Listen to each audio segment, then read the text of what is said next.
Si la France ne décolonise pas des dizaines de pays pour lesquels elle imprime elle-même des francs CFA, alors nous continuerons à avoir une Afrique pauvre et une Europe hypocrite.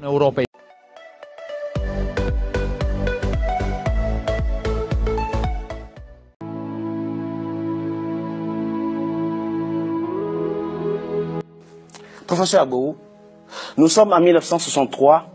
Le président Sylvanus Olympio décide de rompre les accords monétaires avec la France et frapper une monnaie nationale. Il sera assassiné 3 jours plus tard. Thomas Sankara voulait ce qu'il appelle pour son pays une autonomie économique. Il sera assassiné lui aussi. Laurent Gbagbo ne cachait pas sa frustration par rapport au franc CFA. La suite, on la connaît, il sera cueilli à froid dans son bunker présidentiel par l'armée française. C'est quoi? Qu'est-ce qui se passe derrière? Qui se dresse contre le franc CFA trouvera malheur en chemin? Bien, c'est ça la souveraineté. Ça veut dire, fondamentalement, la France n'a jamais donné l'indépendance, n'a jamais donné une véritable souveraineté aux pays africains. C'est ça. Parce que l'indépendance politique ne peut être affermie que par l'indépendance économique. Or, au cœur de l'économie se trouve la souveraineté monétaire. Donc, lorsqu'un leader politique, et commençons par le début, vous venez de citer quelques personnes, mais déjà avant 1960, que ce soit, c'est vrai, on a vu le cas de Sékou Touré, qui a pris son indépendance politique et en même temps a battu sa monnaie. Général de Gaulle lui a créé tous les problèmes, nous le savons. Mais après lui, il y a eu Djibo Bakary du Niger, qui a été chassé par les Français pour mettre Amani Diori.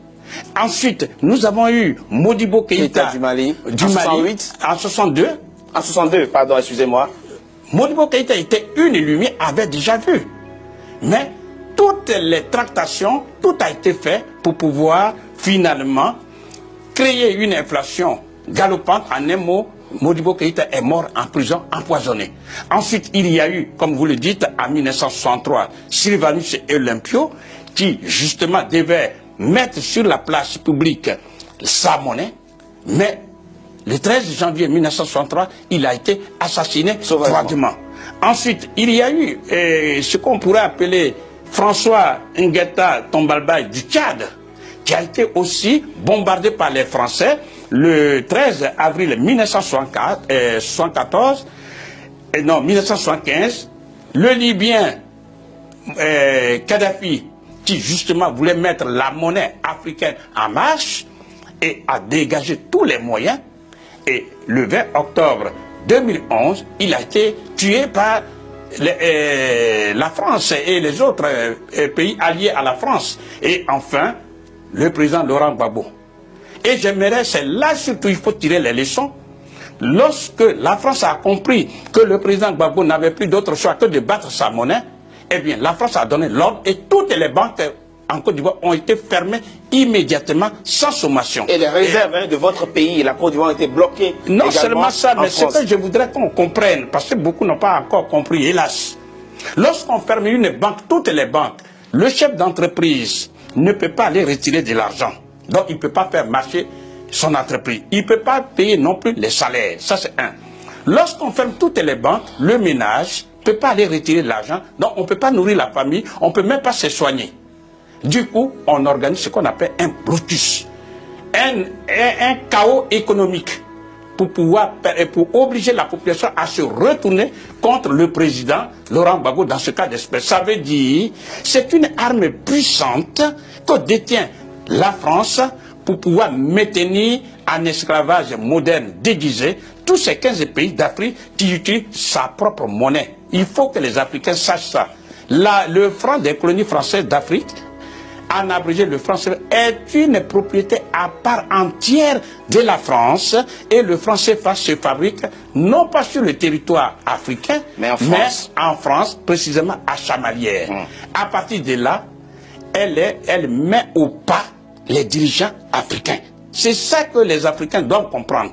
Ça veut dire qu'il n'y a pas d'autre solution. Si ces pays veulent se développer, il n'y a pas d'autre solution que de rompre de façon unilatérale avec le franc des colonies françaises d'Afrique. Le franc CFA est notre monnaie. C'est la monnaie des pays qui l'ont librement consenti et qui l'ont mise en place de manière souveraine. Et ce, depuis l'indépendance, depuis 1960. Le franc CFA est plus ancien que l'euro. Alors, personne ne parle de l'euro. Et ceci ne semble pas poser de problème. Alors, je ne comprends pas ce faux débat sur le franc CFA. Alors, je tenais à le préciser. Le franc CFA est une monnaie solide. C'est une monnaie qui est gérée par la Banque centrale des États de l'Afrique de l'Ouest, dont j'ai été le gouverneur, dont je suis aujourd'hui gouverneur honoraire, gérée uniquement par les Africains.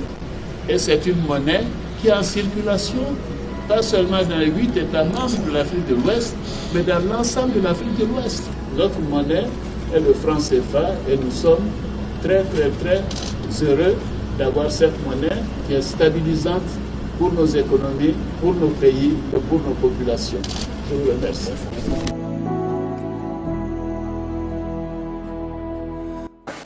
Tout à l'heure, vous évoquiez la souveraineté et vous expliquiez qu'il serait important que les Africains apprennent à faire respecter leurs règles.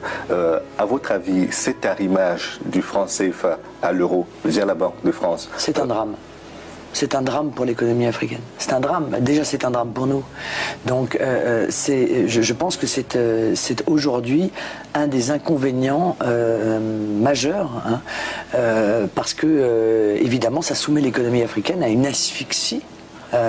Au même titre d'ailleurs que l'économie française, mais en pire, peut-être en encore pire. Certainement. Bien sûr, en encore pire.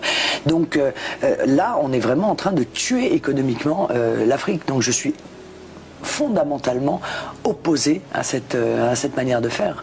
Et je combats cela parce que c'est impossible de s'en sortir avec une monnaie telle que celle-là. C'est impossible. Vous convenez donc que les États africains n'ont pas forcément les coups des franches pour pouvoir décider de ce qui doit être respecté dans leur pays. C'est ça. Là, oui, mais bien sûr, mais vous savez, moi, quand je défends l'indépendance monétaire de mon pays, je défends l'indépendance monétaire de tous les pays. Je considère que toutes les nations ont le droit d'avoir une monnaie. C'est même un des éléments de la souveraineté. La monnaie, voilà. Et donc, je suis cohérente. Je veux dire, je considère pas que des pays ont des droits et que d'autres n'auraient pas les mêmes. Tous les droits que je réclame pour mon peuple et pour mon pays, je le réclame pour tous les peuples et tous les pays du monde. Quelqu'un comme Laurent Gbagbo qui, lorsqu'il a voulu battre sa monnaie et s'éloigner du franc CFA, ça a provoqué l'ire et l'hystérie. C'est pas la seule raison qui a fait que Gbagbo a été marginalisé par la communauté internationale, on le sait, mais ça crée l'hystérie des personnes qui savent très bien que le franc CFA est une source de revenus inépuisable pour une France qui, quelque part, tient ses richesses aujourd'hui du continent africain. Et c'est pour ça qu'on lance un appel à toutes les personnes qui théorisent et qui pensent l'émergence africaine au quotidien dans la sphère francophone. On leur demande de comparer le développement des pays d'Afrique anglophone ou même lusophones et le développement des pays d'Afrique francophone qui aujourd'hui sont à la traîne. On ne peut pas être libre ou en avance à partir du moment où notre monnaie est nivellée vers le bas et dirigée par des gens qui n'ont pas les intérêts des Africains. Et nous souhaitons que dans les temps à venir, les dirigeants africains de cette sphère francophone aient une vision économique claire, nette et précise et comprennent que le strict minimum déjà, c'est de battre sa propre monnaie si on veut être capable de s'en sortir.